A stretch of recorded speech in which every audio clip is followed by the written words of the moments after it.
parou no capítulo 1, no versículo 7. Bom dia de novo. Gente, desculpa, eu vou deixar salvo esse vídeo, tá certo? A internet caiu, parece uma coisa. Deus quer falar algo pra gente e às vezes o diabo quer sujar, né? Mas, glória a Deus, eu vou tentar falar algumas coisas bem rápido, alguns versículos bem rápido. E deixar salvo aqui no Instagram da nossa igreja, tá certo? Nós paramos no versículo 5, eu vou continuar no 6. Que fala o motivo de Paulo ter escrevido essa carta, tá certo? Paulo tinha escrevido essa carta por um motivo. Ele inicia falando que a igreja ela era muito perseverante, ela tinha uma fé em Cristo, tinha lá no versículo 4 do capítulo 1, né? Ele fala que porquanto ouvimos da vossa fé em Cristo e da caridade que tendes para com todos os santos. Então, ele diz que ouviu a fé que ele tinha em Cristo, a perseverança, o amor que ele tinha por Cristo.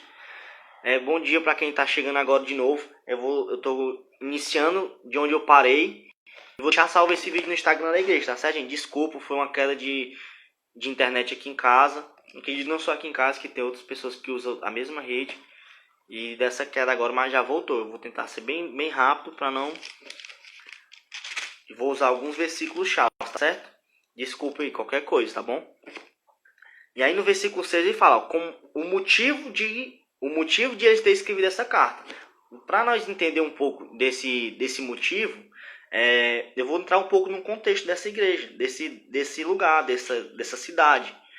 Essa cidade ela era uma cidade muito importante na região da Frígia, né? Como eu falei, a Frígia hoje é a Turquia. Então, ela ficava próxima da região, a Colossos, Laodiceia, ficava tudo próximo à cidade de Frígia. E essa cidade era muito importante. Basicamente, essa cidade, esse povo, eles viviam da lã dos carneiros. Eles viviam nas montanhas, etc. E eles viviam basicamente só da lã dos carneiros. Isso era o que eles se sustentavam. Eles se sustentavam basicamente por isso. E era uma cidade de um grande comércio. Era uma cidade bastante conhecida por ter um grande comércio, ser um comércio conhecido, onde as pessoas iam visitar, onde as pessoas iam comprar. E eles tinham um potencial muito grande na comercialização. Eles eram uma cidade muito forte. E por ser essa cidade muito forte, atraía muitas pessoas de várias culturas, das regiões próximas, não só da região da Frígia, mas de outras regiões ao redor. As pessoas, todo mundo ia querer comprar, porque o comércio era muito conhecido, um comércio muito bom. Como eu disse, é uma potencialização comercial que eles eram.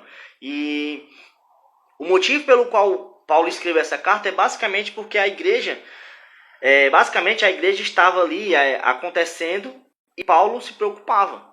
A igreja tinha começado, a igreja já estava acontecendo. E deixa eu voltar aqui pro 2, né? Nós estamos no 2, isso. A igreja já estava acontecendo e Paulo estava se preocupando. Ele diz assim, olha, como pois recebestes o Senhor em Cristo, assim também andai nele. Por que Paulo estava falando isso? Estava se preocupando, estava dando essa ordenança para ele. Porque por muitas pessoas e muitas culturas diferentes, muitos filósofos, como a Paulinha tinha colocado no versículo 8, que ela tinha colocado sobre o versículo 8, ele fala sobre essas vãs filosofias. Então, essas pessoas, elas iam ter com eles, fazer comercialização lá e tal, e etc. E por esse motivo, Paulo se preocupa, olha, vocês têm de cuidado. Porque muitas pessoas estão em ter com vocês, vocês vivem pluralidade. Os pensamentos pluralidade, no plural. Tudo eles tinham um pensamento diferente, porque muitas culturas iam ter com ele. Ou seja, as pessoas podiam chegar para eles e falar uma coisa que não era. E aí ele fala assim, como pois, versículo 6, como pois recebestes o Senhor Jesus Cristo, assim também andai nele. Ou seja, ele está dizendo, olha, vocês receberam Cristo, vocês creem em Cristo, vocês servem a Cristo, porém vocês não andam nele, vocês têm que andar nele. Tem que tomar cuidado com essas vãs filosofias. Eu vou só dar uma ênfase aqui em Apocalipse 2, que fala sobre um pouco do que Deus vê na gente. O pastor Abel até pregou sobre esse texto Apocalipse 2, do 4 ao 5, né? Aí eu vou dar só o 2 aqui, ó.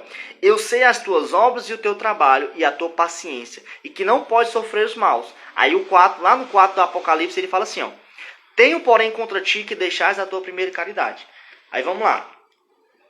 Como, pois, recebeste o Senhor Jesus Cristo, como, pois, recebeste o Senhor Jesus Cristo, assim também andai nele.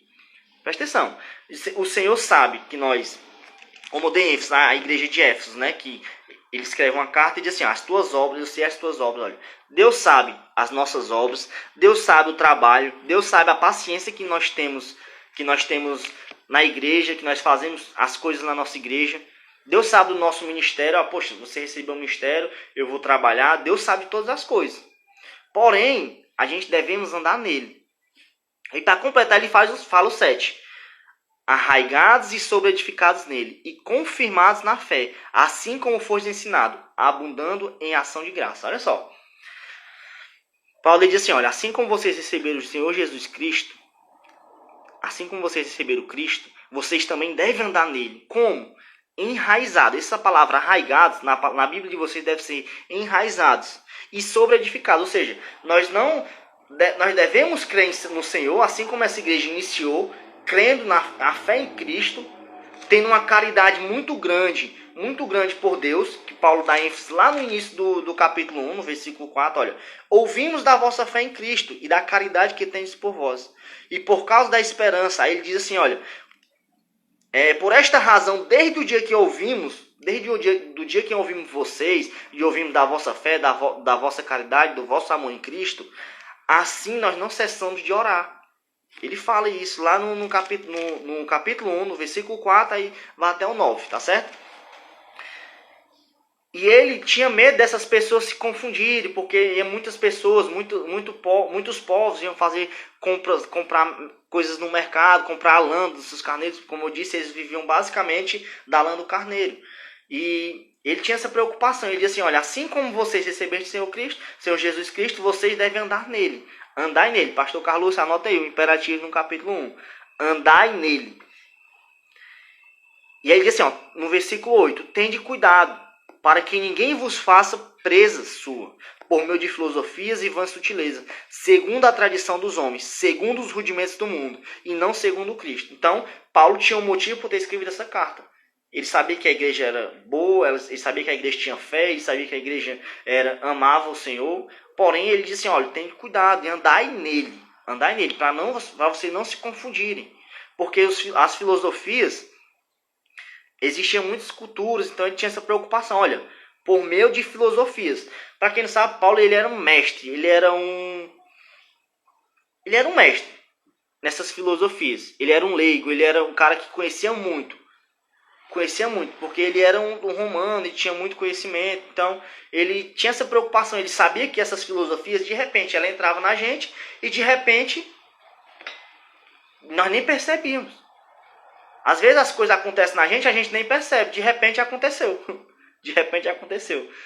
Você tinha dito que não tinha, né? Mas eu achei 2.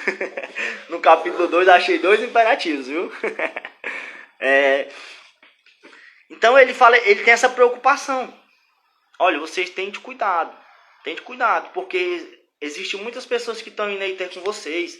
Ele diz assim no versículo 6, voltando para o 6, olha, além de vocês receber do Senhor, vocês creem no Senhor, vocês têm que andar com Ele, ou seja, participar com Ele.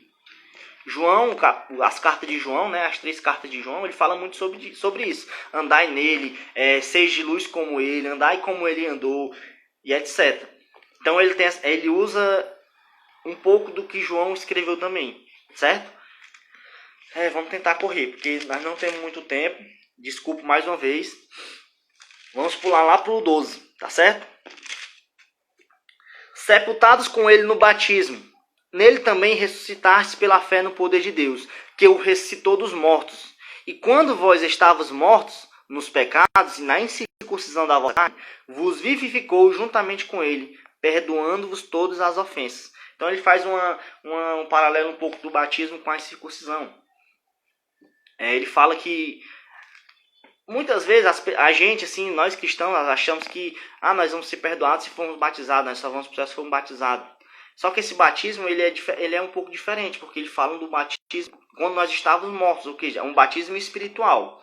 O batismo ele se refere à ressurreição espiritual da morte em deleitos e pecados. Então, existem muitas pessoas que dizem assim, olha, eu já posso batizar meu filho porque eu quero que ele seja batizado em preocupação com os pecados e tal, só que deixa eu te dizer uma coisa. O batismo ele não tira o pecado. O que tira o pecado é o arrependimento. E quando você se arrepende, quando você morre para a carne, logo vem o batismo do Espírito Santo sobre você. E aí você fica cheio, você começa a transbordar. E aí, como ele fala assim, ó, e quando vós estáveis mortos no pecado e na incircuncisão da vossa carne, aí sim, vos vivificou juntamente com ele, perdoando todas as ofensas. Então, quando eu me arrependo, quando eu morro para a minha carne, quando eu morro na minha carne, eu sou batizado em Espírito. E o Espírito do Senhor vai e me enche e aí ele perdoa todas as ofensas. Então, o que perdoa os pecados é o arrependimento. Quando você se arrepende. Você se batizar e não se arrepender. Versículo 14. Eu vou ler só até o 17, tá certo? Aí nós vamos encerrar porque vou deixar salvo aí qualquer coisa, tá bom? Versículo 14. Havendo riscado a cédula que era contrária nas suas ordenanças, a qual de alguma maneira nos era contrária, e tirou do meio de nós, cravando-a na cruz. Nós tínhamos uma dívida, todo mundo já sabe disso. Nós tínhamos uma dívida e o Senhor vai lá e nos compra. Ele pega uma cédula, ele pega e carimba com o seu selo. Ele carimba com o seu selo. Qual é o seu selo? O sangue. Ele começa a manchar a cédula de sangue. E quando aquela cédula está manchada de sangue, significa que já foi pago. Então o Senhor diz assim, olha, eu, havendo riscado a cédula que era contrária nas suas ordenanças, a qual de alguma maneira nos era contrária e tirou do meio de nós, cravando-a na cruz. Ele está falando um pouco... Vou voltar aqui. Ele está falando um pouco da redenção que ele fez por nós. Como eu tinha dito já no culto de domingo, eu estudei muito sobre redenção e é muito forte sobre isso. E o Senhor ele nos comprou. Através de uma cruz, através do seu sangue, através de todo o sofrimento que ele passou. Ele levou sobre si todas as nossas enfermidades, todos os nossos pecados. Ele pagou um preço para que eu e você estivéssemos aqui. E aí ele nos vivificou juntamente com ele, perdoando todas as nossas ofensas. Aí quando ele nos compra, ele risca a cédula que era contra nós. Qual era essa cédula contra nós? Qual era essa cédula contra nós? Era o pecado, era o diabo. Lá no início de Gênesis ele fala, quando o homem caiu em pecado. E despojando os principados e potestades, expôs publicamente deles e o triunfou em si mesmo. Quando ele começa a passar por esse sofrimento, ele começa a ter uma pressão sobre ele. É como se todo o planeta, todo mundo, todas as potestades, todos os principados parassem para assistir ele. Olha, vamos assistir aqui. Todo mundo parou, pensando que ele não ia conseguir. Mas ele vai lá, crava os pregos nas mãos, nos pés, a coroa de espinho. É uma lança transpassada a ele. Ele é humilhado, ele é despido. Tudo por nós. E ele está pagando esse preço. E o diabo ficou, poxa, agora o que é que nós vamos fazer? Naquele momento, o diabo perdeu toda a legalidade sobre nós. Porque ele nos comprou, ele riscou a cédula. Vamos para o 18. Ninguém vos domine a seu bel prazer, com pretextos de humildade e culto dos anjos, metendo-se em coisas que não viu, estando de balde inchados na sua carnal compreensão, e não ligando a cabeça, da qual todo o corpo provido e organizado pelas juntas e ligaduras vai crescendo em aumento de Deus. O que é que Paulo está dizendo aqui? Ele está dizendo assim, ó, que ninguém se aproprie do seu galardão, que ninguém tome posse do seu galardão. Por quê? Vocês encontraram Cristo e foram libertos. Vocês iniciaram a igreja em espírito. Está falando para os Colossenses. Olha, vocês iniciaram a igreja em espírito. Então não deixem que ninguém vos faça voltar para a carne. Não permita que nenhum homem os induza à carne. Então, ele diz assim, olha, vocês iniciar em espírito, não deixe que ninguém vos induza a carne. E não deixe que ninguém tome o seu galardão. Ele tinha essa preocupação com essa igreja. Acho que era o único problema dessa igreja. Era uma igreja forte, era uma igreja sedenta, uma igreja que tinha um amor, uma caridade em Cristo, que tinha uma fé em Cristo, porém ele tinha essa preocupação por conta da cultura dos povos que iam visitar eles. Então ele tinha medo dessas filosofias entrar na mente deles, de entrar nos seus corações e eles de esquecer quem era o corpo, quem era que ligava a igreja, quem era que conduzia. Então ele fala aqui, olha, e não ligado à cabeça, da qual todo o corpo, provido e organizado pelas juntas e ligaduras, vai crescendo em aumento de Deus. Ou seja, a nossa igreja é o corpo. E Deus e Cristo é a cabeça. Então, nós devemos estar ligados sempre à cabeça. Então, as pessoas elas vão querer que vocês se esqueçam, vão querer que vocês deixem de acreditar, comecem a colocar coisas novas. Tipo, por exemplo, chega lá vamos supor que no seu trabalho existe quatro nações diferentes. E um deles diz assim, olha, eu fui para a Índia, eu bebi xixi de elefante e eu fiquei curado. E aí vai começar a entrar na sua cabeça, poxa, xixi é verdade, isso é verdade. Você pode pesquisar como na Índia tem vários rituais e às vezes até dá certo, é incompreensível as coisas desse mundo, as coisas do reino, né? Então, existem essas pessoas que vão querer colocar em você, olha, eu tinha com vários pensamentos diferentes. Meu pensamento é esse sobre a Bíblia, meu pensamento é esse, ó, fui pai.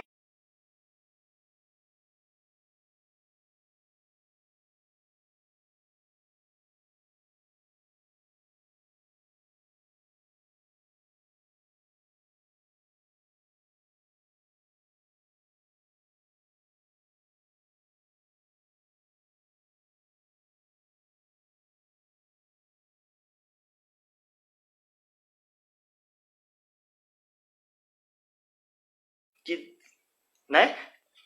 Que eles fazem, de repente, muitas vezes até dá certo, que eu não entendo essas coisas, né? Mas são as crenças deles, eles acreditam. Então, Paulo estava preocupado com essa igreja a respeito dessas filosofias que podiam entrar nele. Então, essa é a parte mais forte do texto,